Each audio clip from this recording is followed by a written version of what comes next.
you know, involved with one club are starting to like spread out and do other ones, and it's just like people are. It's kind of like the metaverse. The land space is getting bought up really quick, so you got to find your space in the metaverse before it gets all bought up. You see, I'm Southside reppin', Bigfoot steppin'.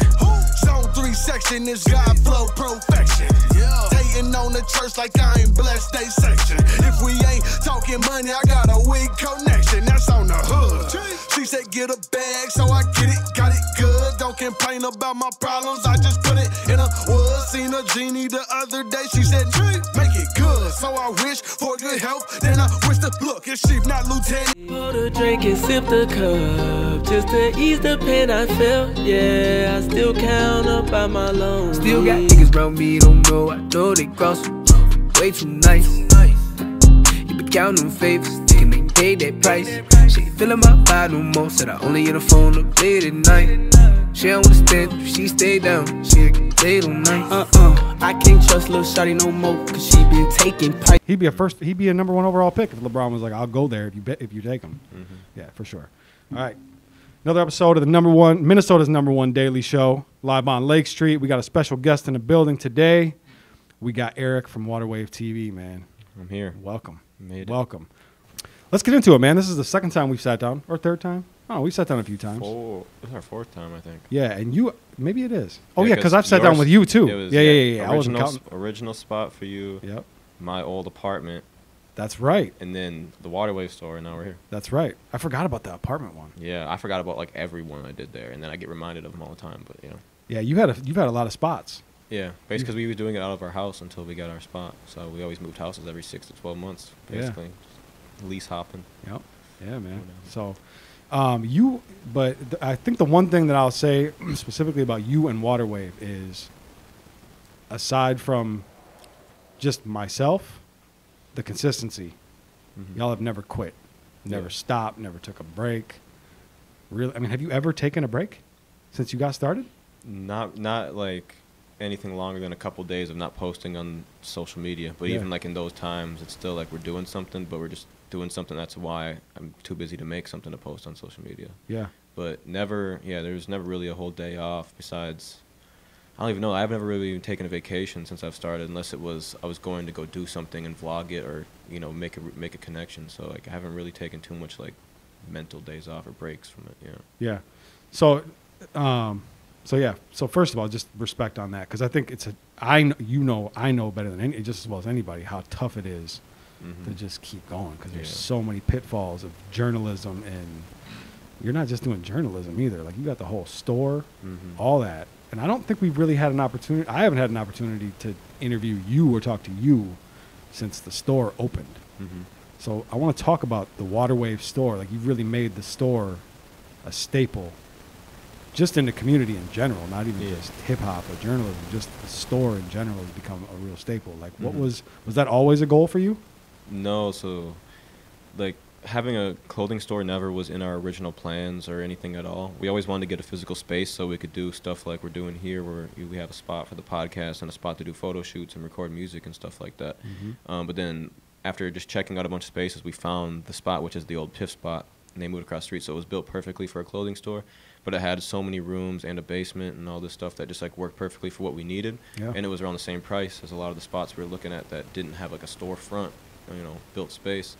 So we were thinking like, how can we use this and monetize it in the best way, and just try to build funds for Waterwave so we can fund our music dreams and whatever content passions, all that type of stuff. So that's kind of how that came about.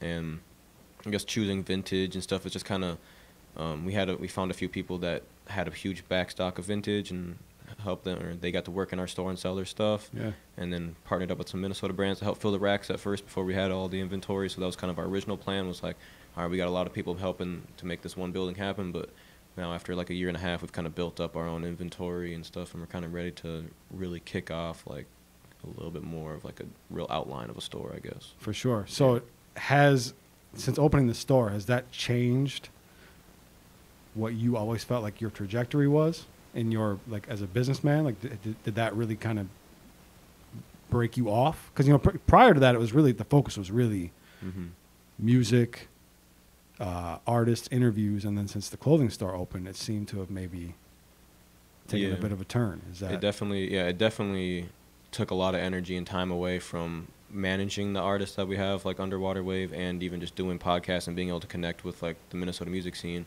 Because like there was a time like during COVID or right before COVID, like when basically everyone was getting laid off from jobs and stuff and being on unemployment, where I had every hour of the day to do whatever I wanted, Yeah. but I was still getting paid because of unemployment benefits and whatnot. So that was like really grind time of content. And then this came around and we did this, so now it's like my hours are occupied, but doing the store is basically just helping the Waterway brand grow in every alley. But it definitely it changed the way I've been living as a businessman, for sure. Yeah. Because I would love to every day just be worrying about who I'm interviewing next, or whose studio session I'm pulling up to record, or what my artists are doing, if they're getting in the studio today or tomorrow, or where their beats are coming from, where their album's being posted, how many streams they can get, or what playlists they're getting in, and Yeah. you know, all this type of shit. Like that'd be like my ideal worries on a daily basis. But the store on top of that takes away like half of that. So it's like it's hard to manage both. For sure. Who are the artists that are on? Is it a record label or what? I mean, I'd call it a record label. We haven't really did contracts or really worked anything like that up, because it's just been kind of just like a family. Like we help each other grow. Yeah. But it's definitely becoming soon to be that time, I guess, where we can figure out exactly like. so who are the official Waterwave artists? So the four that are like the official ones that are like consistently like working at it right now is like Kelvino, Jake Giller, Tracing Green, and we just added a new artist, Cumo. He just graduated high school. Okay. And he's super nice, and he's one guy that he's like really talented. Like he can freestyle on the spot, and like he has the touch, and it's just more of like he's just been making music with his friends for fun. It's been paying off for him, doing good streaming numbers and whatnot. So I try to get him in more of a professional environment to work with producers, get real beats made for him instead of just YouTube beats, all type of stuff, just help him level up a little bit. Okay. But those are the four main guys that you'll see on a lot of our shows, or that we'll be posting about the most. Other than that, like Ouija, who's one of the guys that's been there since the beginning. He's also like the store manager. He makes music, but he has hundreds of songs, and they're all good, but he's just the type of guy that he just doesn't know how to drop them. He has like all of his stuff's just on SoundCloud. It's not everywhere Just else. throws it out there. Yeah, he kind of just throws it out there, and you know, everybody has their time to where it's like I'm ready to drop my music, and I have money to put behind it, and that's really all you need sometimes. So Yeah. he's another one that's super good. And Reese with the dreads and the face tat, you know him. He makes music. He hasn't made music in a while, but he's also a music artist. But like those first four I said is like the main four we're pushing. Yeah. And also Mati, he kind of emerged as a music artist this past year and a half since we've opened the store, and he's worked with us a lot. So we definitely If there were close with all those guys. If you could grab any 3 artists from Minnesota, currently working out of Minnesota, to put under the Waterwave umbrella, who would those 3 be? That's crazy, because I would love to reach out to more people. Like I'll answer the question. I'd love to reach out to more people, but like I will once I have more time. Even if you didn't have to. Let's say Yeah. you just say, hey, write it on a piece of paper, hand it to somebody, and be like, go get those 3. What would be the 3 that you would take? Even if they're in a situation. Yeah. That's a tough one. For some reason, Prince Williams is in my head. Okay, P. Will. Shout out to P. Yeah. Will. Prince Williams. Damn. This is tough. There's so many people. Shit.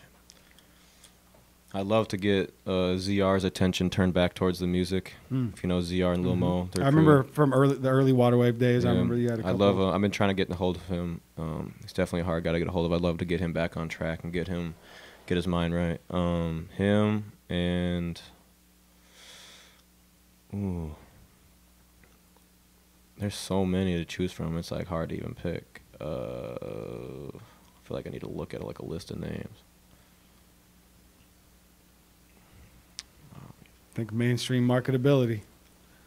Who's gonna sell that Waterwave brand Nico best? Slim, probably. Nico? I mean, but he's already a homie. Like, I would consider him a really close friend, so, like, we already help each other out. Yeah. But, like, if I were to, like, pick 3 new types of artists that we don't really already have under our umbrella, I think all 3 of those fit a alley of people that would be like, yo, if I actually had a record label and I could sign you guys right now and push you, those 3 would be a pretty good option. Let alone, there's probably 50 other ones that I could name off, but... Did you know Nico Slim used to be like a rapper? I met him, like Like a 3 backpack years rapper? ago, so I don't... I've always felt like I've always heard him sing more than rap, so I didn't know much about his rap stuff. When he first came on the scene here, he was signed to Pledge Empire. Prince Mhm. Carlton scooped him up and kind of added him to the roster. This was probably 6 years ago, and he was just like just a white dude that rapped. Mhm. I interviewed him back then, like 6 years ago. I interviewed him, and then to watch I know he don't really like me for whatever reason. Doesn't matter, but you agree? You agree he doesn't like me? Nico? Yeah. I've never heard him say anything No, I'm about just, you. I'm just bullshitting. I'm just trying to get you to Dang, say now that I've answered those 3 names, there's so many names popping in my head now. Yeah, there's so many. Oh names. my god! Like I'm thinking, I'm like, dang, I don't even. I could name off. So that's crazy. There's I so mean, many people. so let's talk about that a little bit. I mean, I know Mhm. it's a kind of it feels like the conversation that probably you and I have every time we sit down, but Mhm. I think from my perspective, since I started kind of working in this scene here and in the community over the last 7-8 years, to me, the music scene right now seems to be where I thought it was always going. Like, we're starting to see things really happen. Mhm. And I know a lot of people are like, no, it's the same old shit. But from my perspective, it's not.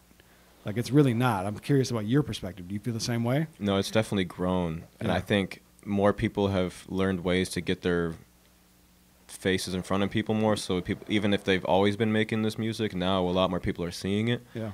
But it seems like there's just more and more, like the bar has been raised, and if you're not making music at this standard or shooting videos at this standard or just having an image of a certain source, like certain spotlight, whatever you want to call it, like you're gonna get like left behind, or people aren't gonna hear about you. So I think there's just been more and more of like a standard being raised. That's a good point, actually. I think that's exactly what we've seen. I think when I first came around, it was like everybody was here. Mm-hmm. And now we're starting to see this kind of stretch out. And you're Yeah. starting to see the gaps getting bigger between There's the artists that really know what they're doing and have a plan, Mhm. and the artists that are just shooting videos in their mom's basement with an iPhone Mhm. with bad mixes and bad engineering. You know Yeah, what I like mean? that stuff's like even in the overall music community, even outside of Minnesota. Like if you can't make your music sound good, like you're doing something wrong, because it's so easy to make your music sound good nowadays. Like there's so many people that engineer music in the world, and like ways and places to make it sound good. Yeah. That you kind of just get left behind unless you're just that one lucky person that can record a song off their phone and have a cult following and make it Yeah. happen. But it's Yeah. not very common. I think also, again, I would like your perspective on this. It seems like not even just the music, but just the entertainment, like the entertainment scene here in Mhm. general. Like you see comedy, you see people doing the like the sketches and shit like that. Like it seems like all that is growing together, which Mhm. all helps each other, because you see, artists like Reeferee, who obviously we know monster Mhm. when he grabs the mic, right? But also super fucking funny. Mm-hmm. And we're starting to see more of that. You know what I mean? Guys like Steph Weezy, who are really like There's in so the millions. Ashley Henderson, who's doing crazy shit. You know what I mean? Like that's another thing that we've seen grow too. Yeah. Is that something that you've noticed as well? Yeah, even the comedian side of it. Even I got to shout out Snacks and Lex if you haven't seen them. I have They're funny as hell. They do Okay. TikToks, Instagram reels, and he be coming to our shop a lot. I'll shout him out too while we're on the topic. But even like with like the podcast stuff, like your guys' stuff has like definitely had to make other podcasts go harder. It's made me have to sure. go harder. Like you guys drop like every day, if not at least every other day. Sometimes if you miss. Minnesota's #1 daily show. Yeah. Only daily show. So like I don't plan on being dropping a daily podcast, at least a daily interview. Maybe one day it'll be like, all right, Monday's this, and then there's like a different source of who's on the camera and stuff. Yeah. But definitely make brands like me and like the Say No Mo podcast and like all these other podcasts out there, like that they need to go, like they need to post more. They need to make their shit look better, sound better, because there's more people doing it and everyone's leveling up at least at the same rate, or someone's going faster if you're not catching up with them. Yeah. So I think it kind of goes hand in hand with like everything. Everything's just Everybody seems to be Like working harder. yeah, and even in like the bar and restaurant game, like Minneapolis Ties, who were Yep. just hosting clubs, opened up their own restaurant, and and then Vanquish just opened up this past weekend, a couple weekends ago. Like new clubs are opening. All these people that are involved with one club are starting to like spread out and do other ones, and it's just like people are.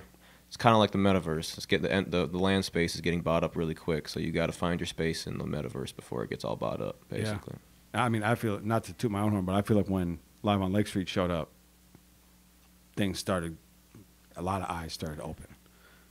It's, like you said, it made you go harder. I think it made a lot of people go harder. Like I think people were like, oh, like we gotta, they're going, we got to go. Mhm. Instead of just giving us our damn flowers, and it's just, I mean, that's fine too, but like a lot of people, they get mad at this show. And it's like, oh, there's nothing to be mad about. Yeah. Nothing over here to be mad about. Like, this is fun. We're having a good time. Everybody just support. It's okay. Support what? That's the other thing too, is there seems to be like this huge, like, competition thing. Yeah. And it's like you can support more than one thing. Yeah, you watch, like, I listen and watch more than one podcast that outside of like a Minnesota-based thing. I listen to more than 2 music artists. You know, like, it's not, you can only pick one. For sure. You know, you gotta, I'm gonna get sick of listening to the same person every day if I do. So like, I can't watch the same podcast every day either. I gotta, have a couple that I choose from, pick who, I'm interested in that guest, maybe I'm not interested in that one. You just gotta find where you fit in. And yeah, there's a lot of conversation that goes on, like on this show, on your show, on other podcasts, other shows, about what holds us back and what's preventing us. And I feel like I don't think there's anything holding us back. No, like every scene, every music scene, every entertainment scene in every city and state has its pitfalls. Mm-hmm. But like, I don't think anything's holding us back. Oh, everybody got to support everybody. It's like, oh, that sounds great. We got to be like Atlanta. It's like, I don't think we're not I think we are like Atlanta. There's a lot of we's and a lot of other people, and people need to do this, but you can't control what other people do. Right. So if everyone just stop, like, I think people put themselves in bubbles too. Like, they want to do something in Minnesota for Minnesota with the Minnesota fans. People don't just like this. People stream music from every state around, every other countries too. That where you don't need to blow up in Minnesota. Like, yeah, you should, like, this is where you should have your bread and butter. Like, you should start here, you should practice here, but like, get out. Like, I don't travel enough, so I'm not speaking from so much experience, but there was a time we traveled a lot. We met a lot of new places. We went to different colleges, and that's how we started. We built our brand that way. And I think if a lot of artists get out of the fact of, I want to put Minnesota on, and I want to blow up. I want to make sure my brand and the people around me are getting the most potential and not wasting any time, then it will put Minnesota on if people are getting noticed from Minnesota. Yeah. Like, you don't need to do it in Minnesota. You can do it anywhere, but still be like, yeah, I'm from there, and then the people that you worked with will start getting put on, and the people they work with, and so on and so forth. Yeah. So, We see it I mean, that's another aspect too, is athletics that I definitely want to touch on. Minnesota is breeding out crazy athletes. yeah, they're not all going to the Gophers. And they're not all going to the Gophers. They're not all going to the Wild and the Wolves and the Twins and the Vikings. You know what I mean? Like, you got Tyus Jones, who's on Memphis right now, trying to take the Timberwolves' head off. Mm-hmm. I saw, who was it? Bands Up Dip the other day said the reason I'm rooting for Memphis is because they have a guy that's actually from Minnesota. Not one guy on our team is actually from Minnesota. And I'm like, Yeah. I understand the perspective. I don't necessarily agree, but I get the perspective. If they weren't playing Minnesota, I'd root for them. But For if sure. they're playing Minnesota, then I got to root for Minnesota. For sure. I mean, anybody can root for anybody. Like, my team is really the Lakers. Mhm. Like, that's since Kobe came into the league, that's when my fandom really, truly started. But yeah, it's true. Like, we're breeding out all these like incredible athletes. I forget what my point was on that. I was making a point. They're basically saying that you don't need to. Oh make yeah, it yeah. happen here. Tyus is still doing it for Minnesota. He's from Minnesota. Yeah, and he comes back, does the pro-am circuit Yeah. and stuff in the summer, and like, it's not like he left Minnesota, he went to Duke, and then now he's. Did he get drafted to the Wolves, or he played did. for the Wolves? Yeah, He did. So he did get drafted here, but it's like, you can show, basically, perfect example. You can go somewhere else, get the fans, and still come back and show love to your city and help the people around you. His brother, I think he's in the G League, or maybe in the Trey. league. Yeah, Yep, Trey's he's in in there, the and coming back and doing the pro-am. That's going to help the pro-am get views. So the people that run that and all the brands that are involved with that, you're helping them out. You're giving Minnesota a spotlight. Yeah. And that's the same thing with music. You go to LA, you do a feature with someone. You go to Atlanta, shoot a music video, and you have a record label conversation in Miami. Hip hop is the only genre of anything in the world where these conversations exist. You ever notice that? Yeah. It's the only genre. This is not a problem in country music. You don't hear about complaining. You know what I mean? Like this. I mean, or maybe it is. I guess I don't know. Like, I'm the best country artist in Right. Minnesota. You just don't hear it. Yeah. Maybe it does exist. I don't know. But it's like, it seems like this It's conversation. more of just like everyone's just trying to build their streams up from around the world. I'm gonna start dropping a top 5. I'm gonna make a Mount Rushmore of country artists from Minnesota. Do we got 'em? When I was doing the awards, I was gonna add country in there, but Yeah. I personally didn't know. I couldn't find any that like I knew. Like, I knew people that, like, a lot of females that may make country music and play the guitar and stuff, but it wasn't like full on like country like music. It was more of just like soft like guitar. Yeah. So it's like I kind of like waved away from that one because I knew, or maybe I had the nominations up, but people didn't weren't writing in enough real people or like people that matter. Some people were just writing random names. Talk to me about that, the award thing. Like, how did I was always curious about like the behind the scenes thing, and like at one point I think I was supposed to be involved, and then I lost track of it. I don't know what happened. Yeah, so basically I made a forum. Did I fuck y'all over? I think there was one person that didn't out of the voting committee that didn't. I don't know if it was you. It was either I you. voted. Yeah, so then no. But I think I voted when it first came out. So before you ever even hit me and asked me to be a part of it, I had already put my votes in. Okay. And I remember thinking like, whoops, because I had already voted for 'Cause you Live- could've- I had yeah. already voted for Live for Lake Street. And you were like, can't vote for your own shit. I'm like, Well, I mean, you could in that one, but like with the voting committee, each vote counted for 15 points. Okay. Instead of 1. So, I mean, Okay. you could go in there and vote for whatever in the 1 point category. But Yeah. Yeah, so basically how it worked is we made like a Google forum. Yeah, Google forum. And just put in who do you think is who's your favorite. I don't like to use the word best. Who's your favorite? damn, Minnesota- I'm realizing now, I definitely Hollywooded y'all. What? I didn't mean to, but Yeah, I think there was either definitely- one or two people that didn't do it, and I was like, well, it's It was whatever. I for sure was one of them because I didn't do no Google form. I didn't do that. I didn't know that I needed to though. My bad. I apologize. I fucked it up. But basically, it was each category that I was going to give an award for was an open response. So people got to open respond who they wanted in there, and then whoever had the most open response answers, like who's your favorite hip hop artist. Yeah.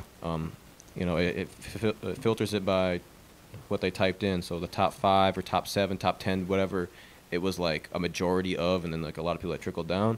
I put in each category, and then after that, there's like a second round of multiple choice, so they could vote through the multiple choice stuff, and then pick who they want out of that multiple choice. Whoever wins that multiple choice then is crowned the winner of the Did it award. essentially go well? Like, did you feel like it went well, or was it? It went really well. Like, I think the actual multiple choice round we broke over 1,000, just like maybe 1.5. Wow.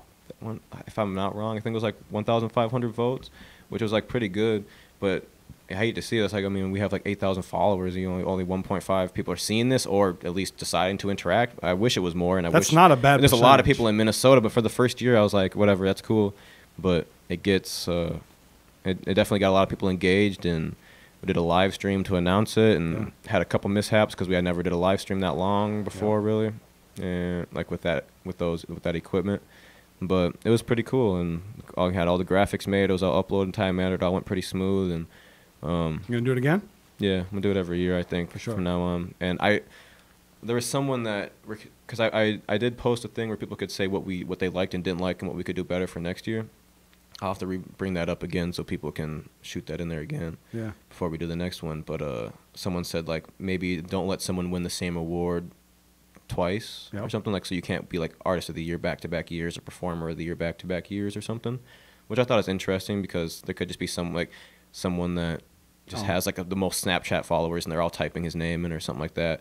Like that also like had to like try to regulate it. Luckily, it didn't really happen. I didn't really notice it maybe in one category, but like just someone that does not deserve to be like hip hop artist of the year or I can see performer that. of the year. Like someone that literally dropped like maybe 2 songs on SoundCloud this year, and then like they just have 10,000 Snapchat friends and they all voted for him. Like, luckily there was really only like one that was like that, and he ended up not winning anyways when it came to the multiple choice.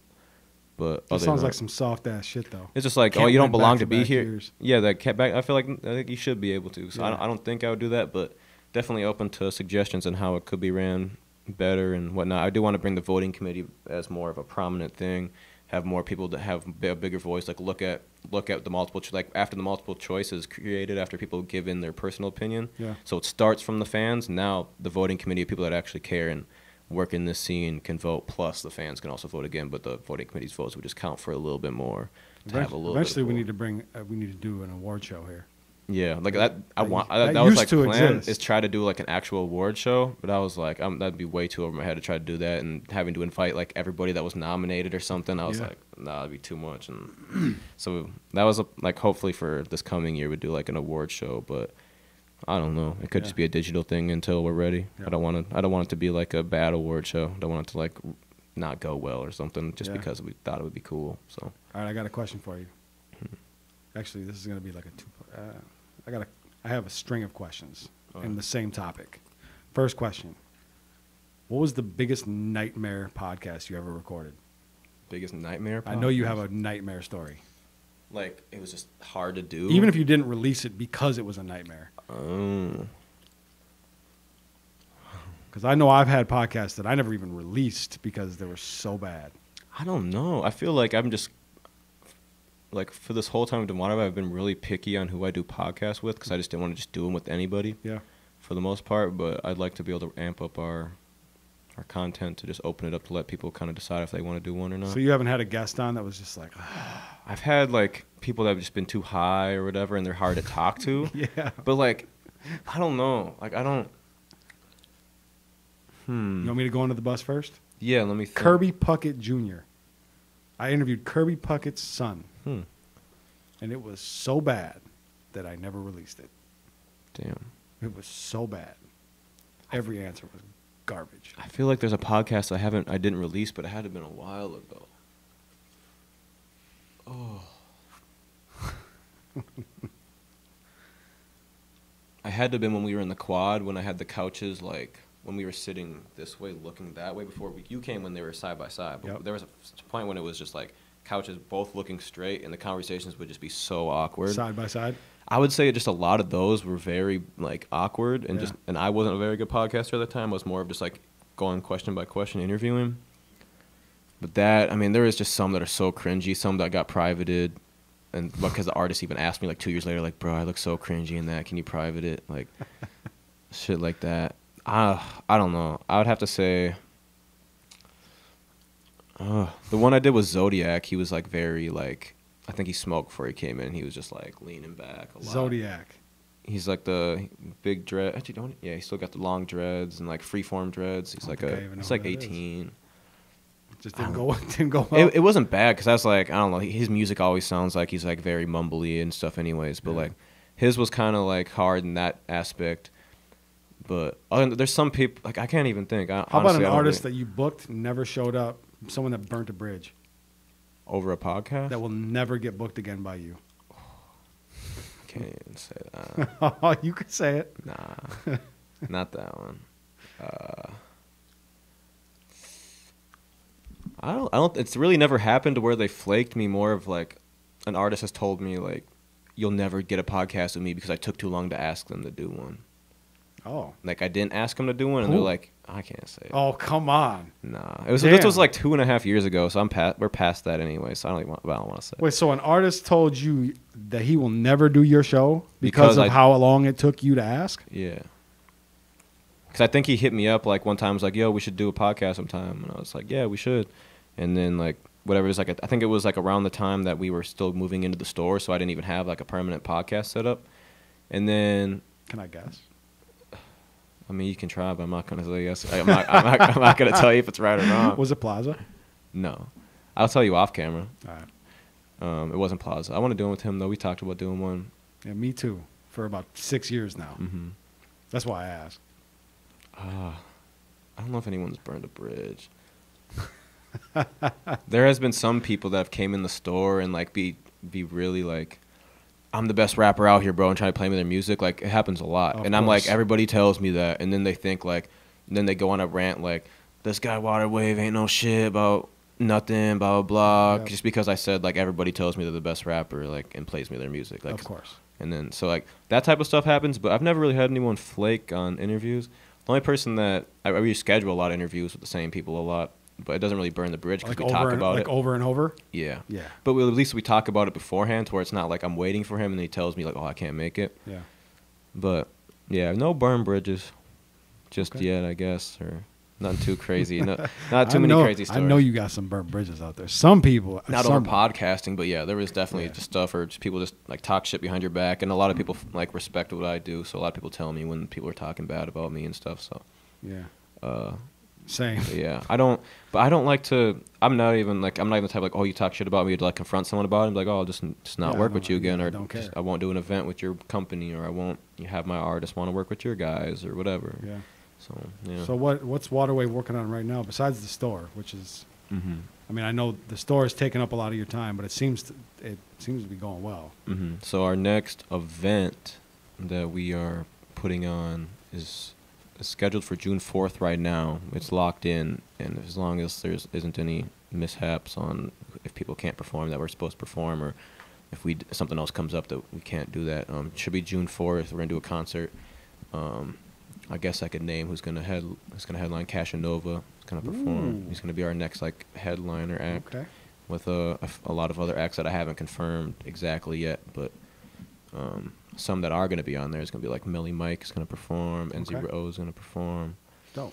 And a few others that I'm waiting. Either they haven't responded or I'm waiting to see if someone else says yes or no first until I ask another person. Yeah. So that's going to be our next show, City Takeover Volume 5, I believe, at the Poorhouse. Okay. Kind of put it in this. What about the Waterwave artist who's dropping next? Trayson Green on the 29th, this Friday, April 29th, Feeling Like Trayson, the album. He just dropped the single a couple days ago featuring Bobby Raps. I heard it. Mm-hmm. It's nice. I like the cover to the project. Yeah. I'll have to, did I ever send you the album at all or anything? No. I can send it to you if you want to listen to it. I mean, I can wait. You'd rather wait because then you'll get the streaming. Yeah.